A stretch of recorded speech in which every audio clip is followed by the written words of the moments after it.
ప్రతిఘటన టీవీకి స్వాగతం. క్షణక్షణం మీకోసం. చట్నీ విషయంలో భార్యాభర్తల మధ్య తలెత్తిన గొడవ చివరికి భార్య ప్రాణం తీసింది. ఈ దారుణ సంఘటన నగరంలోని బంజారాహిల్స్ పిఎస్ పరిధిలో చోటు చేసుకుంది.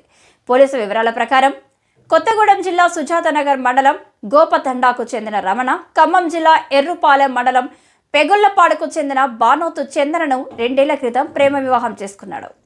అనంతరం వీరిద్దరూ బంజారాహిల్స్ రోడ్ నంబర్ 2లోని ఇందిరానగర్లోని అపార్ట్మెంట్లో నివాసం ఉంటున్నారు. రమణ సినీ నిర్మాత బండ్ల గణేష్ వద్ద డ్రైవర్గా రమణ పనిచేస్తుండగా చందన ఓ నగల దుకాణంలో పనిచేస్తుంది. ఈ క్రమంలో ఆదివారం రాత్రి భోజనం చేసే సమయంలో ఇద్దరి మధ్య గొడవ జరిగింది. అన్నంలో చట్నీ ఎక్కువైందని రమణ భార్యతో గొడవ పడినట్లు తెలుస్తుంది. తర్వాత సోమవారం సాయంత్రం రమణ తన డ్యూటీకి వెళ్లిపోయాడు. ఆ తర్వాత చందన పలుమార్లు భర్తకు వీడియో కాల్ చేసినా అతను స్పందించలేదు. దీంతో ఫోన్ కాల్ చేసి తాను ఆత్మహత్య చేసుకుంటున్నానని చెప్పి పెట్టేసింది. వెంటనే రమణ ఇంటి యజమానికి ఫోన్ చేసి జరిగిన విషయం చెప్పి తన ఇంటికి వెళ్లి చూడమని కోరాడు. దీంతో యజమాని వెళ్లి చూడగా అప్పటికే చందన ఆత్మహత్య చేసుకుంది. ఈ ఘటనపై యజమాని పోలీసులకు సమాచారం అందించారు.